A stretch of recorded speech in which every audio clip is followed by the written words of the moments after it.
हमें कम से कम पहली गुफ्तगू में ये समझना पड़ेगा।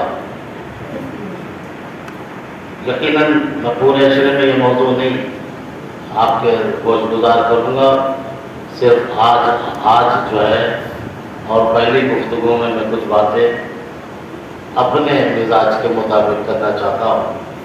पहली बात तो ये है कि फर्श अदा एक रस्म नहीं है, ये रस्म और रिवाज नहीं है कि मतलब अब्बा भी करते थे, हम भी करते हैं, दादा भी करते चले आए, हम भी करते चले आए। हमारे यहाँ की तो ये रीत बनी हुई है, लिहाजा हम करते हैं। नहीं कि फर्श अदा एक रस्म और रिवाज नहीं है बल्कि एक हकीकत है। जब बुत परस्तों से पूछा जाता था कि तुम बुत परस्ती क्यों करते हो, तो वो यही जवाब देते थे, इन्ना वजदना अलैहि आबाअना व इन्ना अला आसारिहिम लमुक़्तदून। हमने तो अपने आबाओ अजदाद को इसी पर पाया है, हम भी यही करते हैं। यानी कुरान इसको मना करता है। कुरान कहता है तदब्बुर होना चाहिए, तफक्कुर होना चाहिए। ये आज की जवान पीढ़ी के लिए तो हर जगह पर एक जुमला होना चाहिए, वाय क्यों करना चाहते हैं, फर्श अदा पर आए क्यों आए, तबर्रुक बैठा क्यों बैठा, जुलूस क्यों है, ये आज़ादारी क्यों है। अगर इन सब के जवाबात मिल गए तो मजहब शिया हक है। और याद रखिएगा, इससे ज्यादा हक मजहब नहीं है। इसलिए कि याद रखिएगा, किसी भी मजहब में उसका जवाब देने वाला रहबर है ही नहीं। कोई भी ऐसा मजहब नहीं है जिसका रहबर जिंदा हो। हमें फक्र है, हमारा रहबर एक नहीं।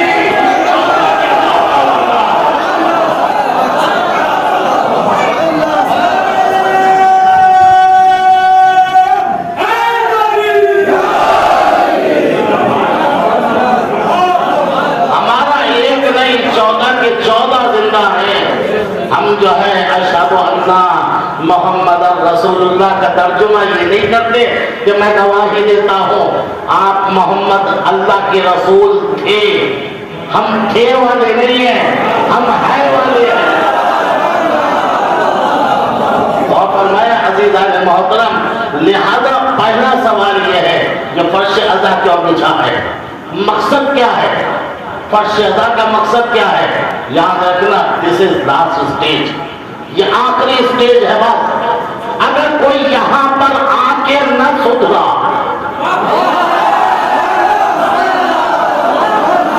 अगर यहाँ आके न सुधर सका तो उसको कोई मंजिल नहीं मिलेगी। क्यों?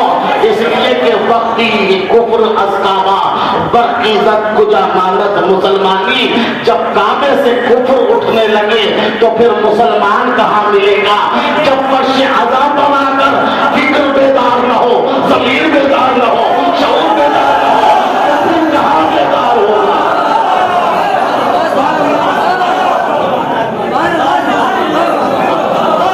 जब फर्श अज़ा बनाकर फिक्र बेदार न हो, जब यहाँ पर आकर फिक्र बेदार, यहाँ बस एक आदमी की फिक्र बेदार नहीं होती, कितनी मजलिसें सुन ले। मैं जुमला कहना चाह रहा हूँ, सुनिएगा। ये मजलिस मेरी पूरी अशरा एक तरफ और ये जुमला एक तरफ, याद रखिएगा। इस मजलिस में आने के बाद सबका ज़मीर जिंदा नहीं होता। बस एक ऐसा है जिसका ज़मीर जिंदा होगा ही नहीं, चाहे कितनी मजलिसें सुन ले, चाहे कितनी मजलिसें करा ले, मगर उसका ज़मीर जिंदा नहीं हो सकता जिसके पेट में लुक़मा हराम।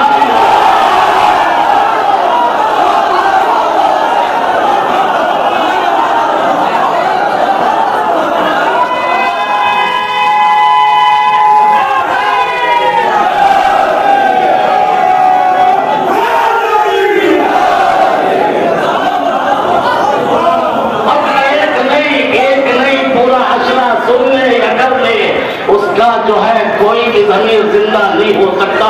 इसलिए कि ये मेरा जुमला नहीं है, ये मेरा नहीं है, ये तो उसका जुमला है जिसकी ज़बान लोहे महफूज की तकदीर बनती है।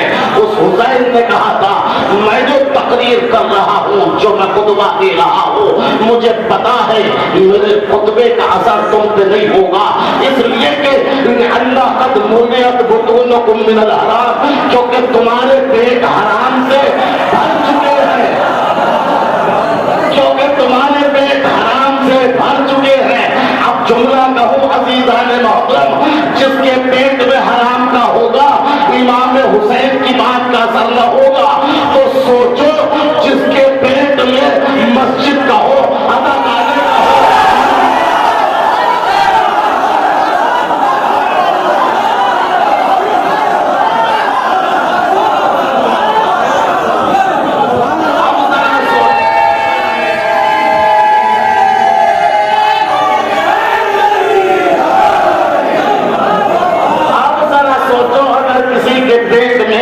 अदा करने का हो, अंजुमन का हो, वक्त का हो, कब्रिस्तान को बेच दिया हो, हमें क्या कहना होगा? गौर फरमाइएगा, यतीम का खाया, बेवा का खाया। याद रखिएगा, पिछले साल भी मैंने ये जुमला बड़ा ताकीद अब्दाली की कहा था। याद रखिएगा, 2 नंबर के पैसे से अगर हर साल करबला जाओगे तो बेकार है। अगर मोहब्बत हुसैन को दिल में रखकर यहाँ पर भी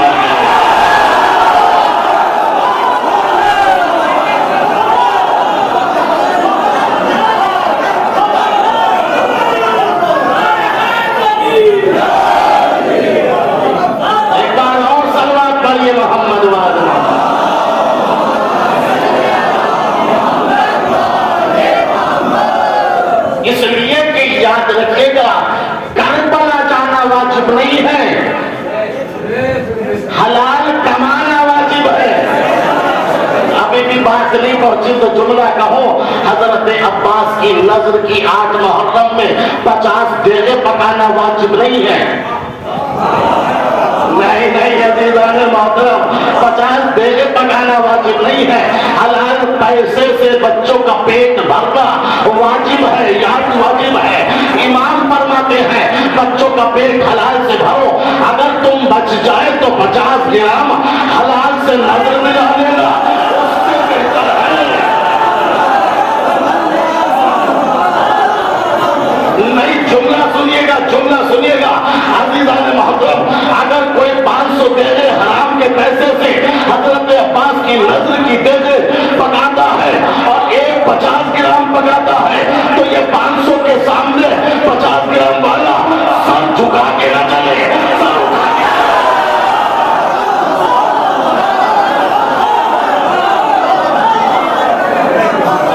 ये जो 50 ग्राम पका रहा है ना, ये सर उठा के चले, सर झुका के नहीं चले, सर झुका के नहीं चले, सर उठा के चले। किसके सामने? जिसने 500 बनाई। किसके सामने? जिसने 5 लाख खर्च किया। किसके सामने? जिसने 5 लाख खर्च किया। कौन सर उठाए? वो जिसने 5 रुपए खर्च किए। हम काहे पे सर उठाए? क्या इस वजह से उठाए क्योंकि हुसैन 5 लाख वाले के साथ नहीं, 5 रुपए वाले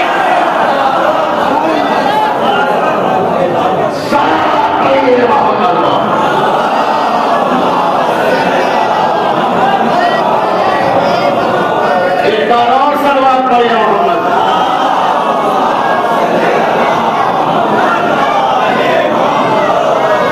फर्शदा, अब समझे क्यों? फर्शदा का मतलब क्या है?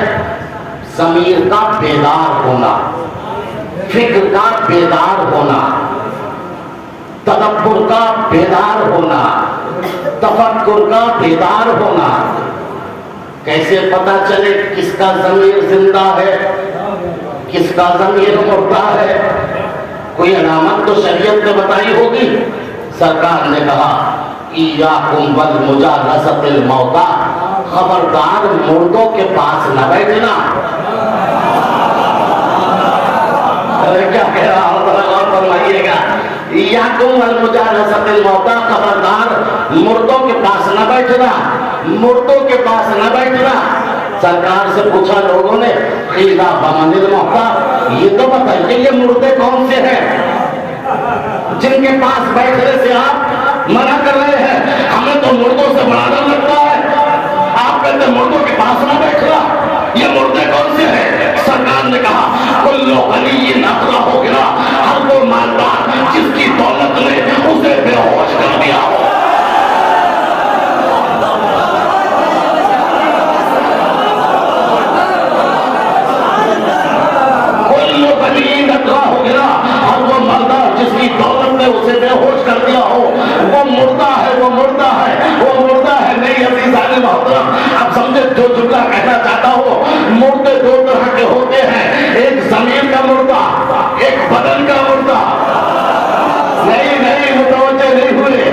जमीन का मुर्दा, एक बदन का मुर्दा। बदन का मुर्दा वो है जिसकी रूह निकल जाए, जमीन का मुर्दा वो है जिसका जमीर मर जाए, जमीर मर जाए, बेहोश हो जाए, बेहोश हो जाए। नहीं समझे बेहोश किसे कहते हैं?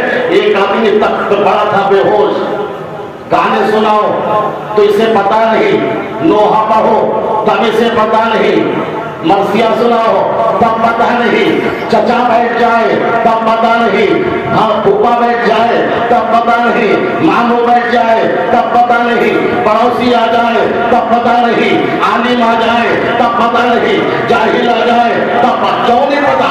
क्योंकि बेहोश है।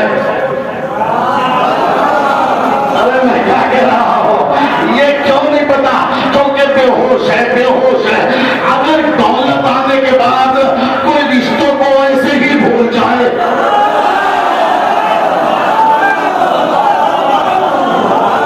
अगर दौलत आने के बाद कोई रिश्तों को ऐसे ही भूल जाए, न पड़ोसी को पहचाने, न चाचा को पहचाने, न भाई को पहचाने, न मामू को पहचाने, न बाप को पहचाने, न बाप मौली को पहचाने, इस्लाम कहता है हकीकत में मुर्दा वो नहीं है जो आपके हवाले है, असल में मुर्दा ये है जिसका जमीर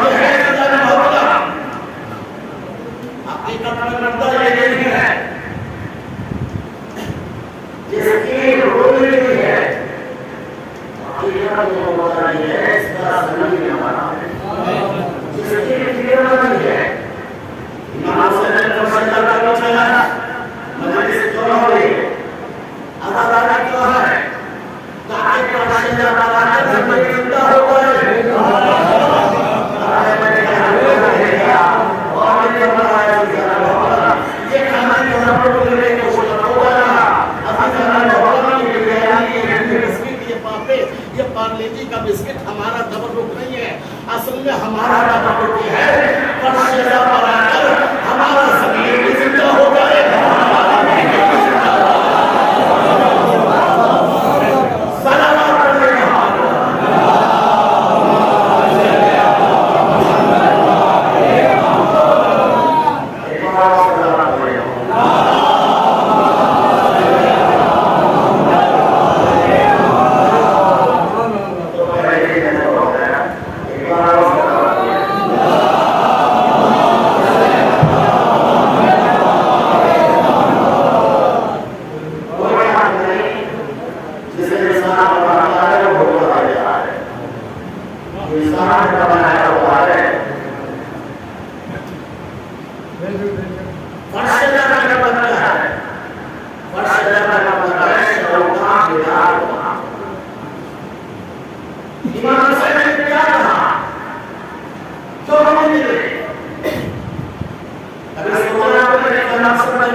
आपका मकसद है क्या?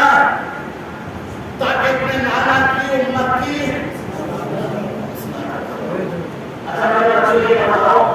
इस्लाम की जाना है जो सही हो उसकी जो हराम हो, जो हराम हो तो सवाल ये बताओ कि हराम उम्मत को भी यजीद हुआ, यजीद किसने कहा था कि कोई दीन नहीं आया, कोई शरीयत नहीं आया?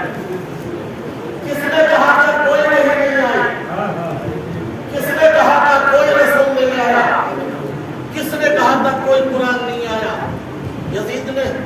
तो इलाज हुसैन को किसका करना चाहिए था? यजीद के उमर का। हुसैन के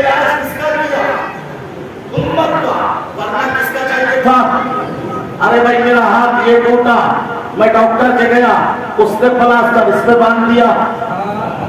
आप पूछोगे ना भाई टूटा ये था तो प्लास्टर इस पे क्यों बना है? लेकिन अगर बहुत ज्यादा तेज तलवार डॉक्टर हो तो सोचने पे मजबूर हो जाओगे कि डॉक्टर साहब की इसमें भी कोई हिकमत होगी, इसमें भी कोई हिकमत होगी। अब सोचो जिसका इमाम हुसैन जैसा हकीम उम्मत हो तो अगर उसने यजीद का इलाज ना किया, इलाज किसका किया? उम्मत का, तो इसमें भी कोई ना कोई हिकमत होगी। हिकमत क्या है? हिकमत क्या है? मकसद क्या है? सबब क्या है? हुसैन ने यजीद का इलाज क्यों नहीं किया? उम्मत का क्यों किया? आपने देखा होगा गर्मी के जमाने में जब मलेरिया फैलता है तो टाउन की तरफ से दवाई नालियों पर डाली जाती है, कूड़ियों पर डाली जाती है। हमने कभी कूड़ी पे क्यों डाली? मच्छर को मारना था, मलेरिया मच्छर ने फैलाया था, मच्छर को मारते थे। गलती नाली की कहां है? गलती तो मच्छर की है। तो टाउन वाले कहेंगे तुम्हें नहीं पता मौलाना, अगर हमने मच्छर पे दवाई डाली तो मच्छर तो मर जाएगा मगर नाली दोबारा मच्छर पैदा कर देगी।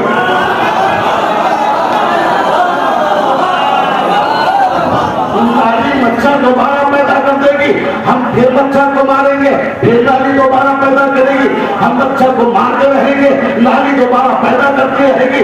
लिहाजा हम एक ही मरतबा उस जगह का इलाज ना करते जहां से मच्छर पैदा है, हम उस जगह का इलाज न करते जहां से मच्छर पैदा होता है। हुसैन ने भी कहा अगर आज हमने यजीद का इलाज कर दिया तो फिर उम्मत पैदा कर देगी, हम यजीद मारते रहेंगे। लिहाजा उम्मत का ज़मीर इतना बेदार कर दो कि क़यामत तक कोई यजीद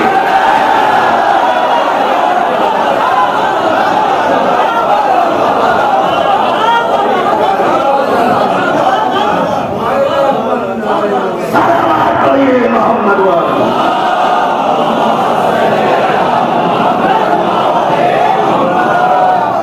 हुसैन ने कहा कि अगर आज हमने यजीद का इलाज कर दिया तो यजीद तो मर जाएगा, उम्मत फिर दोबारा पैदा कर देगी, हम यजीद मारते रहेंगे, उम्मत पैदा करते रहेगी। जुमला कहो यजीद कोई आसमान से नहीं आया था, इसी उम्मत ने पैदा किया था। तो बना कैसे? कब बना? तब जब उम्मत खामोश रही। अरे मेरा जुमला शायद रहेगा बहुत गया अजीज़ाने मोहतरम, जब उम्मत खामोश रही तभी उसी कौम से एक यजीद बन गया। इसका मतलब यह है अगर उसी दिन जब जुमे की खुद में पढ़ाई थी,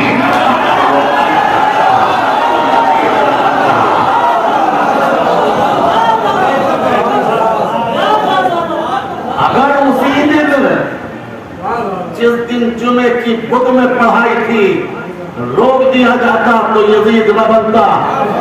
जिस दिन सुबह की 4 पढ़ाई थी नहीं अज़ीज़ान मोहतरम तो फिर यजीद न होता।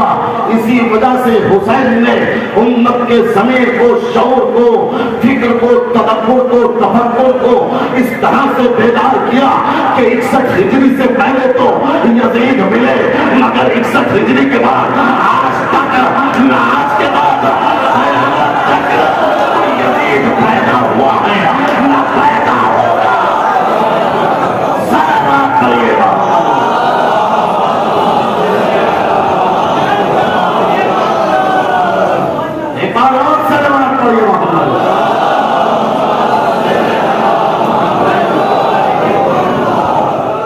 ये फिक्र की बेदारी, ये सोच की बेदारी, ये पर्शदा सोच को जिंदा करती है, ये पर्शदा जमीन को जिंदा करती है। यहां पर आने के बाद भी अगर उसी पुरानी गंदगी में जमीन रहा तो इसका मतलब फर्शदा से कुछ हासिल न किया। वही झगड़ा, वही बातें, वही दस्तूर जो करबला से पहले था अभी भी है, फर्शदा से पहले था अभी भी है। नहीं मोहतरम, पहले भी ये था, मेरा न हुआ अभी भी मेरा न हुआ, पहले भी मेरी मजलिस अभी भी मेरी मजलिस, पहले भी मेरा तबर्रुक अभी भी मेरा तबर्रुक। जब तक यहाँ पर मैं की निजात दूर न होगी, हुसैन दाखिल न होगी। हुसैन दाखिल नहीं हो सकते अज़ीज़ान मोहतरम जब तक सोच जिंदा ना होगी, जब तक फिक्र जिंदा ना होगी। और फिक्र जिंदा होने के लिए सबसे पहली चीज क्या है? फर्शदा। फर्शदा आयतुल्लाह मुतारी इसी वजह से कहते हैं सबसे ज्यादा पढ़ा जाने वाला वाकया शियों में वो करबला का है, और जिस वाक़े को सबसे कम लोग समझे हैं वो करबला का है। यानी इसको नहीं समझे। जहां पूरी कायनात के अंदर, जहां इनकलाब इस्लामी ईरान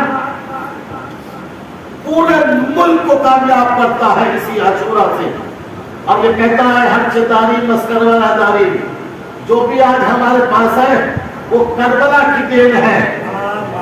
तो इसका मतलब करबला में कुछ है या नहीं है?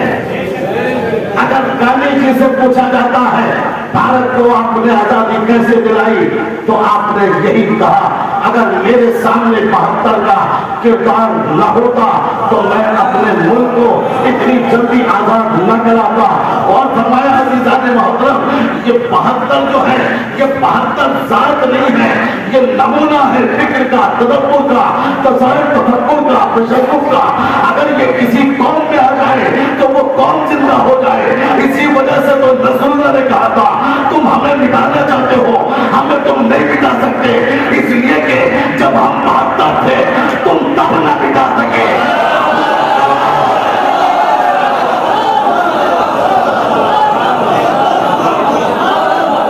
सलावत पढ़िए मोहम्मद वाला।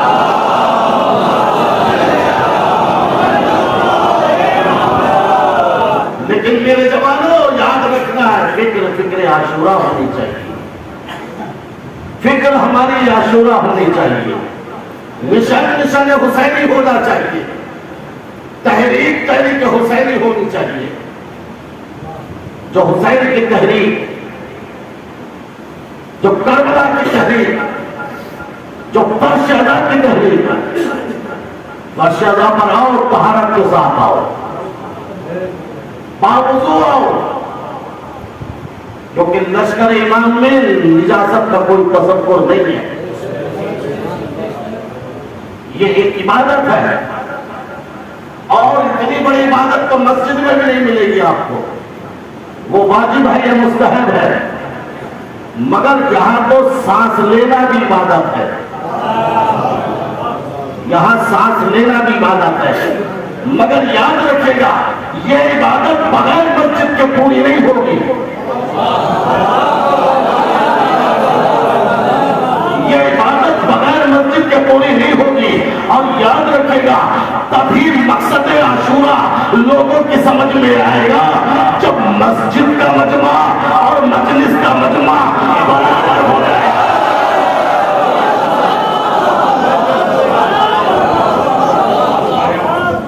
एक बार और सलवात करिए मोहम्मद वाला।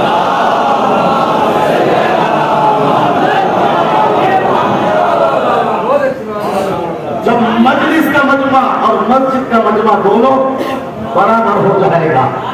लेकिन अगर मजलिस का मजमा ज्यादा है और मस्जिद का मजमा कम है तो अभी इसको करबला समझ में नहीं आई। इसने खाली बिरयानी खाई है, इसने बिस्किट खाए हैं। मैं जुमला कहूं ये आपके लिए नहीं था, आपके लिए नहीं था। ये तो दूसरी अक़वाम को खींचने के लिए रखा है, ताकि ज़ुल्लशीरा की सीरत पे अमल करते हुए कुछ हुसैन का खाकर बन जाए हुसैनी।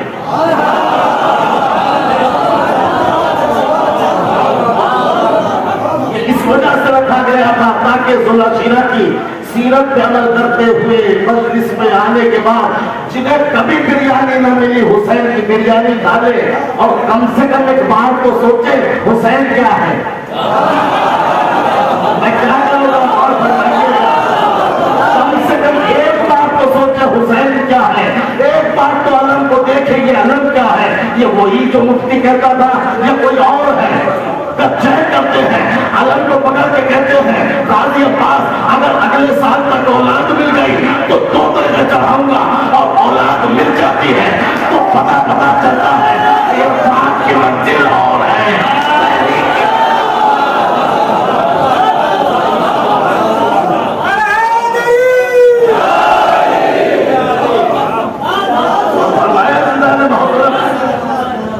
ये हमारे लिए नहीं था मेरे अजीजों, ये पर्शदा में आने वाले लोगों के लिए वंती रशीरतल अकरबीन वक्त जना हता लिमन तबाह मिनल मोमिनीन। ए मेरे हबीब ने कुछ खिलाओ, खाएंगे नमक का असर होगा। हुसैन के नाम पे बहुत से लोगों को मीठी रोटी मैसर नहीं होती, मगर जब हुसैन के नाम पे शीरमार खाएंगे और फरमाया जीजाने मोहतरम तो यकीनन कुछ न कुछ सोचेंगे, मगर क्या कहें, उनको तो आपने लेने ना दिया। नहीं, कभी तो ऐसा किया आपने, ऐसे खतीब को बुला लिया कि उसने उनको भगा दिया।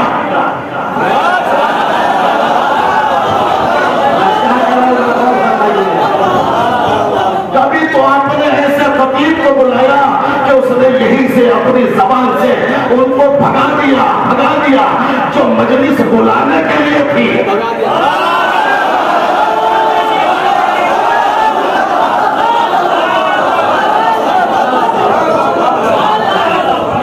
जो मजलिस बुलाने के लिए थी उसमें भगाने का काम होने लगा। अब नतीजा ये निकला, जो गैरों के लिए था उसको अपनों ने अपना समझ लिया,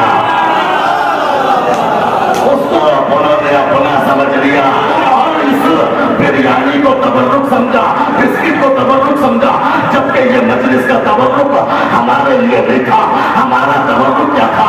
हमारा तबर्रुक मजलिस से था। अखलाक का बदलना, किरदार का बदलना।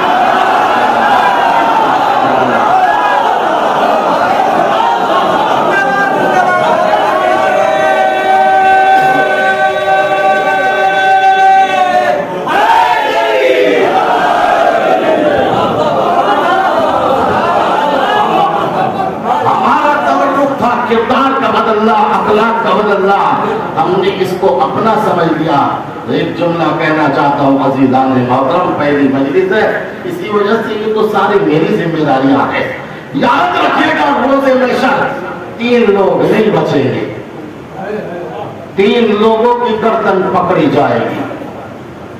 मैं बड़ी जिम्मेदारी से महशर में जवाब देने के लिए इस रिवायत को नकल कर रहा हूँ। सबसे पहले इस मेंबर पे आने वाले की गर्दन पकड़ी जाएगी। हमने तुम्हें 500 लोगों में बोलने का मौका दिया। 500 का मतलब उनके 500 घंटे हमने तुम्हारे हाथ में दिए। पढ़ने लिखने वाले कितने हैं, मगर हमने किसी को कुव्वत गोयाई नहीं दी।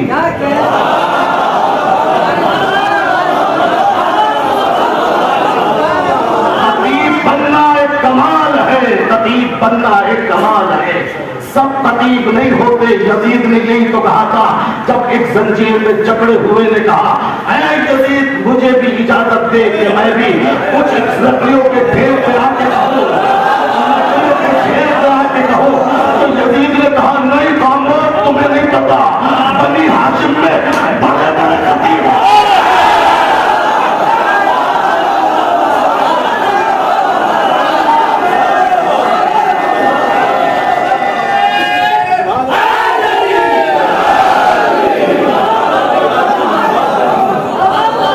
बनी हाशिम में खतीब होते हैं, खतीब होते हैं। हमने तुम्हें तोहफा दिया, तौफीक दी, 500 घंटे तुम्हारे हाथ में दिए। बताओ तुमने क्या पहुंचाया? तुमने क्या पहुंचाया? जो हमने तुमसे वादा किया था वो पहुंचाया? जो तहरीक हुसैनी थी वो पहुंचाई? जो मकसद हुसैन था पहुंचाया? जो अम्र बिल मारूफ था पहुंचाया? जो नहीं अज़लुम का था पहुंचाया? मैंने कहा माय गॉड, महल के लोग तो इसको पसंद ही नहीं करते थे, उन्हें तो तबर्रा पसंद था। मैंने तबर्रा सुनाया, आवाज़ कुदरत आएगी। अगर तुमने उनके मिजाज के मुताबिक सुनाया तो अब इसका अजर उन्हीं से लेना।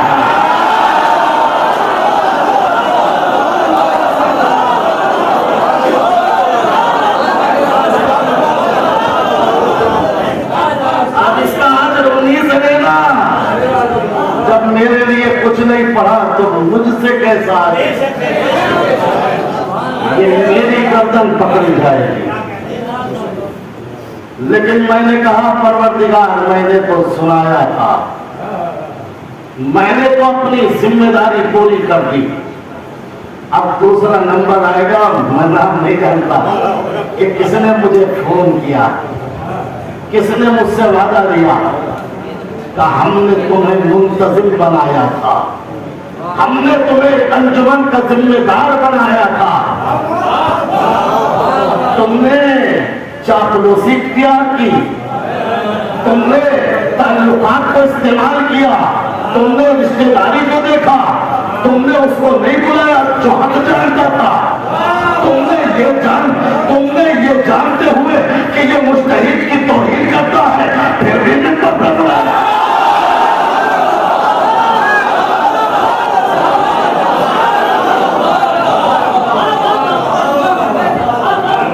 तुम जानते थे कि ये हमारी फिक्र का है, फिर भी तुमने उसको मिन्नत पे बुलाया। तुमने कहा कि परवरदिगार क्या करता, जब तक जो है, जब तक अगर इसे न बुलाता, मजमा न आता, मजमे को जमा करने के लिए बुलाया, आवाज आएगी, अरे इससे अच्छा तो किसी नेता को बुला लेते, एक्टर को बुला लेते, चापलूस को बुला लेते। अगर तुमने इनके लिए बुलाया है तो आज इनसे लेना, इनसे लेना। कसीरा दुनिया वल आखिरा ज़ालिका हुवल खुसरानुल मुबीन। दुनिया भी घाटे में, आखिरत भी घाटे में, इससे बढ़ के क्या घाटा होगा। अब नंबर आप लोगों का आया। अब पूछा परवरदिगार ने कि तुमने मजलिसे तो 2 महीना 8 दिन सुनी, ये बताओ तुमने अमल कितना किया। तो परवरदिगार अमल करने के लिए तो सुनी नहीं थी। मैं क्या कह रहा हूँ, गौर फरमाइएगा। तुमने अमल कितना किया, अमल कितना किया। याद रखिए, रस्म और रिवाज नहीं है, अमल करने के लिए एक मजलिस जिंदगी को बदल सकती है।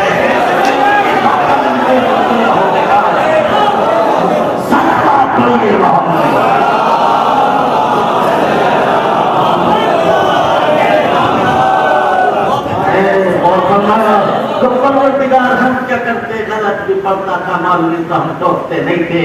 कैसे कैसे मौलवियों को हमने झेला। क्या तुम्हें नहीं पता, जितनी गलती पढ़ने वाले की होती है उससे ज्यादा सुनने वाले की। नहीं, अभी भी बात समझ में नहीं आई तो जुमला तारीखी कहना चाहता हूँ। याद रखिएगा, जिसने जुमे की खुद में पढ़ाई उसकी कम गलती थी, जिसने पढ़ाई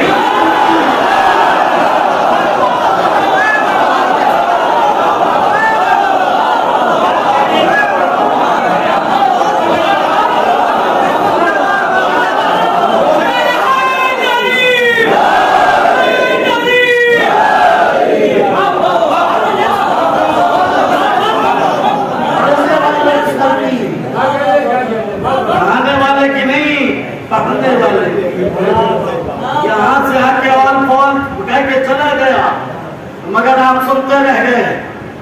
हाँ, अगर आपके बाप के बारे में कहता फिर देखिए कैसे डंडे निकलते। आपके चचा के बारे में कहता फिर देखिए कैसे अम्मा मुस्तहिद क्या चचा से भी कम हो गया। अरे मैं क्या कह रहा हूँ, अम्मा क्या अली बाप से भी कम हो गए? याद रखिएगा, बाप की तौहीन बर्दाश्त हो सकती है मगर अली की तौहीन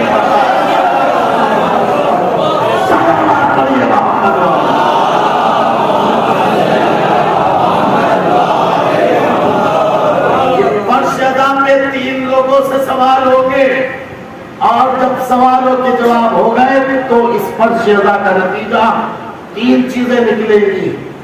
जो पर्शियदा से उठेगा, हक खो उठेगा, हक बीन उठेगा, हक परस्त उठेगा।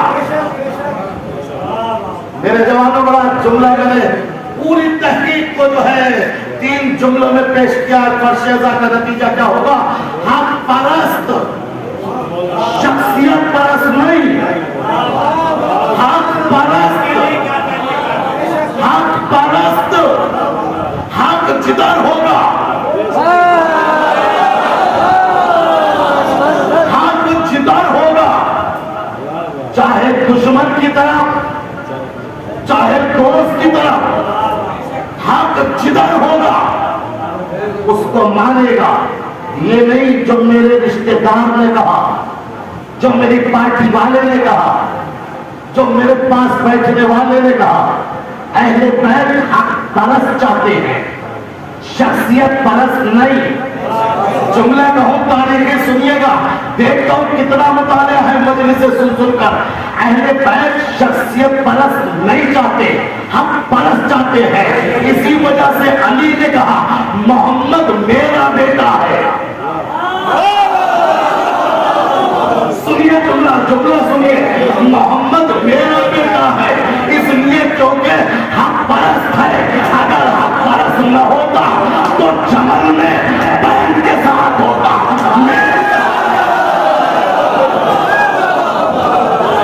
सलावत पढ़िए मोहम्मद।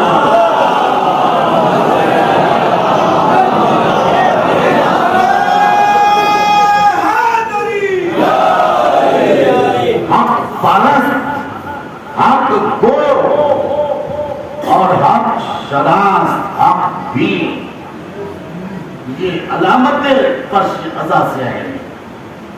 वो पहचानेगा हक क्या है, हक किसे कहते हैं। 2 ही हदीसें हैं अम्मार के बारे में। आखिरी बात अर्ज कर रहा हूं ताकि आपका ईमान एक मर्तबा मैं उस मेराज की मंजिल पे पहुंचा दूं।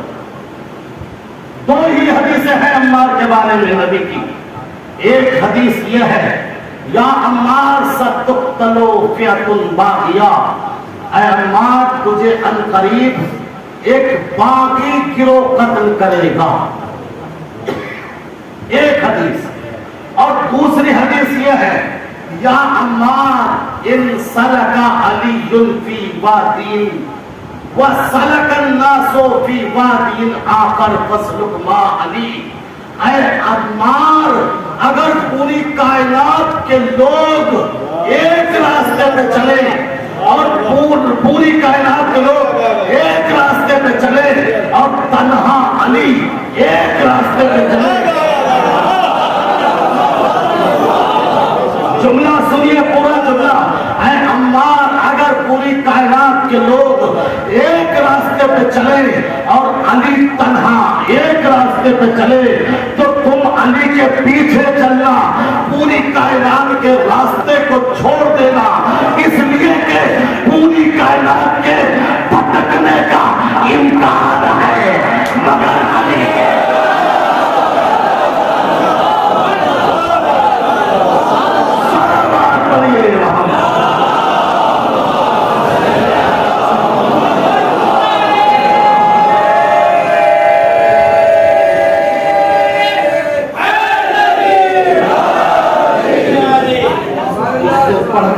अब जो है कोई और वादे और मुबय्यन दलील नहीं हो सकती जो नबी करीम ने अपने भाई अली के लिए इरशाद फरमाई।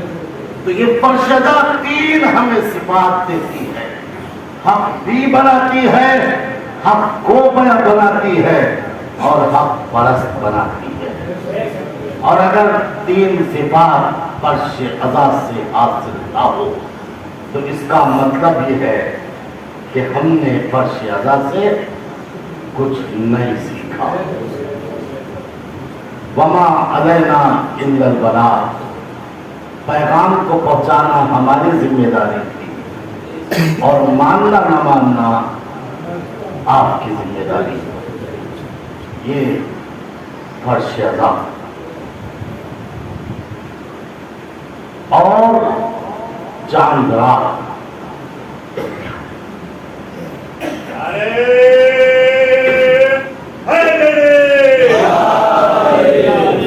मुहर्रम का चांद और फर्श अज़ा,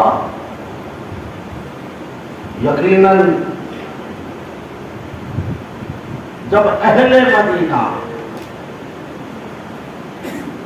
फर्श अज़ा और मुहर्रम के चांद को महसूस करते थे तो कभी भी वो आसमान को नहीं देखते थे कि चांद हुआ या ना हुआ, बल्कि वो इमाम के घर के पास आते थे। घर से आवाजें गिरिया अगर बुलंद था समझ जाते थे चांद रात हो गई। अल्लाह अकबर।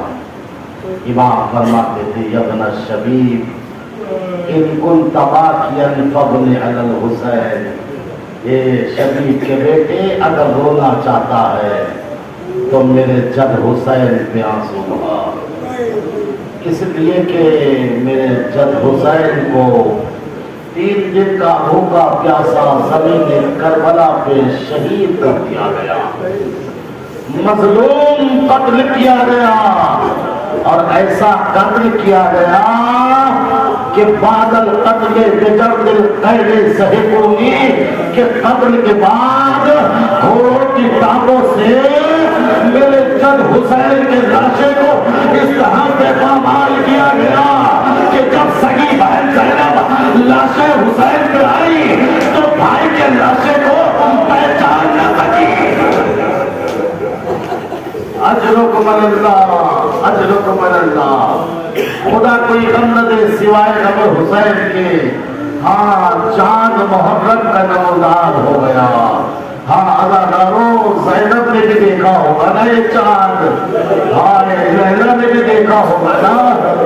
अरे करबला के बाद जब लैला ने चांद देखा होगा तो अली अकबर जरूर याद आया होगा। अरे जब ज़ैनब ने चांद देखा होगा, अरे अली अकबर चांद याद आ गया होगा। अरे किसी को कासिम याद आया, अरे किसी को कमर बनी हाशिम याद आया। अरे आका भी क्यों नहीं, इसलिए कि ज़हरा का चांद इस चांद में डूब गया, फरमा का चांद इस चांद में डूब गया। अजरुकुम अल्लाह, खुदा कोई गम न दे सिवाय गम हुसैन के। रिवायत बताती है, रिवायत कहती है जब 28 रजब को काफिला चला है ना, हुसैन अज़ादारों सबसे पहले नाना के रोजे पे आए। आने के बाद कहा नाना, हे नाना, ये उम्मत अब रहने नहीं देती नाना, हे नाना आपके दोस्त का राकिब हुसैन जा रहा है, हे नाना आपने जिसको जबान चुसाई अरे वो हुसैन जा रहा है, हे नाना अरे जिसके लिए आपने सजदे को तोड़ दिया अरे वो हुसैन जा रहा है, हे नाना आपके रोजे पे अरे चिरागा करने वाला हुसैन जा रहा है। एक मर्तबा हजारों आवाज दी, हे नाना आपकी शरीयत बचाऊंगा चाहे अली अकबर का सीना बचे न बचे, हे नाना आपकी आजाद बचाऊंगा चाहे मेरा करियर जवान रहे अरे क्या न रहे, हे नाना आपकी उम्मत का वादा बचाऊंगा चाहे ज़ैनब का वादा रहे या न रहे। अदादारों, रिवायत कहती है अरे नाना के रोजे से बाकी लाइफ पे आए और कुछ कदम पहले हुसैन ने अपने आप को गिराया और घुटनी और चलने के बाद लहर में मां की ऐसे गिरे जैसे छोटा बच्चा वो मां के कहता है अम्मा हुसैन आ गया। अजरुकुमल्लाह अम्मा अम्मा हुसैन आ गया। अम्मा अरे लहू लुहान चमन देखने चलो, लहनम के बाजुओं में रसम देखने चलो। अजरुकुमल्लाह खुदा इन आवाजों पे रहमत नाज़िल फरमाए। एक परवरदिगार इनके पुरसे को कबूल फरमा। अब रिवायत कहती है हुसैन मां की लहर पे कहते हैं अरे फरियाद कर रहे हैं अम्मा अम्मा बड़ी सख्त मंजिल है, अम्मा दुआ करना अली अकबर के सीने से पर्ची खींचो मेरे पैरों में लफ्जिश ना आए। ए अम्मा अरे दुआ करना 6 महीने के बच्चे की तुरबत बनाओ मेरे पैरों में लफ्जिश ना आए। ए अम्मा अरे दुआ करना कासिम की लाश के टुकड़े उठाओ पैरों में लफ्जिश ना आए। ए अम्मा अरे दुआ करना अब्बास के छाले उठाओ मेरे पैरों में लफ्जिश ना आए। शायद आवाज आई हो ए मेरे हुसैन ये तो किया तेरे साथ साथ है तू सवारी में होगा ये पीछे पीछे।